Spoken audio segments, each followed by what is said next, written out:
Science new solar breakthrough that doesn't run on sun.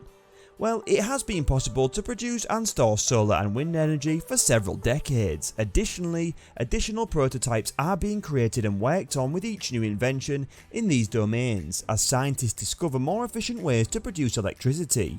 However, as they continue to develop new strategies to demonstrate the most affordable and environmentally friendly ways of producing electricity, scientists are still constrained by a problem. This energy can still not be stored. And for this type of renewable energy to have a substantial influence, there needs to be a means to keep it so that it may be used whenever and wherever necessary. And just now some MIT researchers may have solved this issue with a groundbreaking solar cell. And what's this?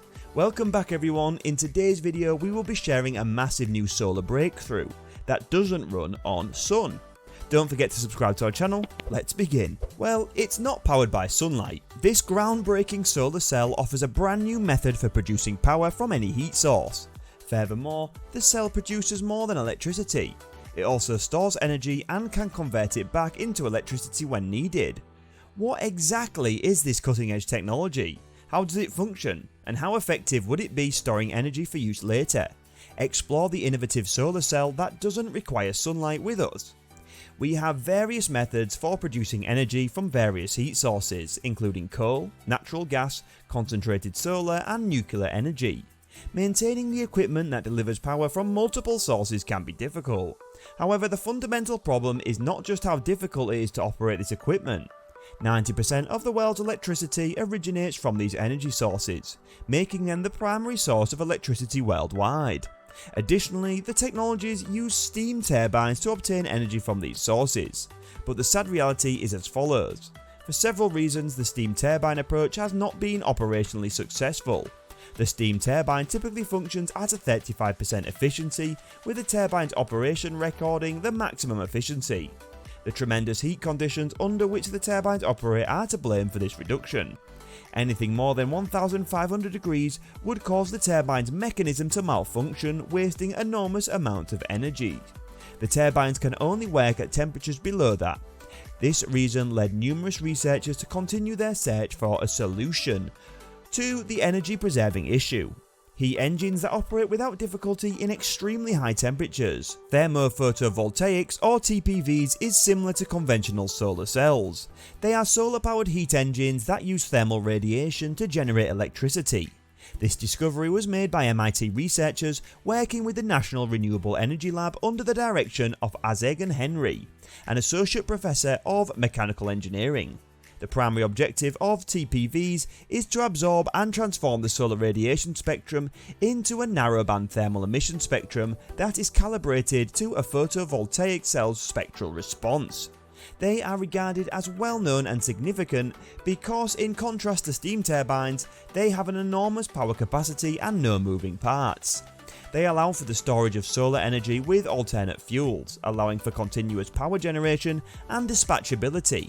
When we look at it positively, we should classify them as two breakthroughs rather than one, because the primary goals of the solar TPV are to reduce heat loss from the hot absorber and make the emitter function effectively at greater temperatures. The tin is heated to a very high temperature above 20 degrees. The tin would then melt due to this extremely high temperature.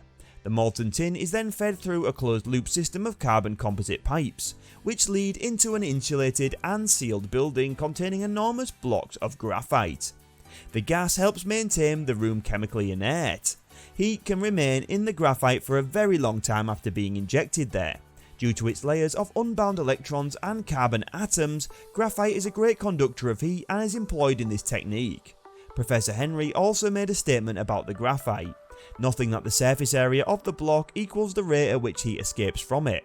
Additionally, the mass of an object affects how much energy it can store. This implies that as volume function, the smaller the item's surface area is larger. This is also why, for instance, a cup of tea cools down quicker than the Atlantic Ocean. Expressed, the surface area to volume ratio is much smaller for larger objects.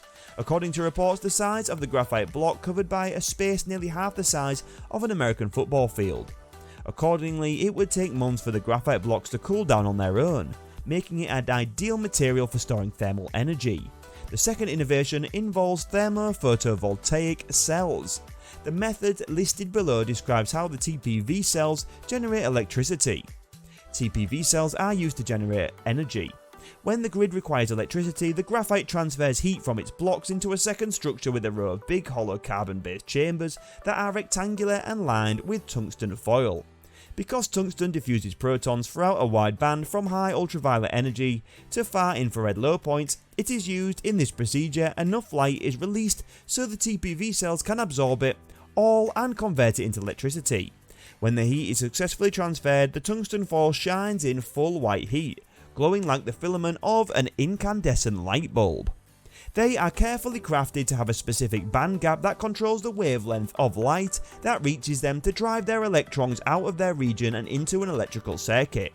Since all photovoltaic cells, including TPVs, are designed only to absorb photons at close range, light with higher and lower frequencies is always lost.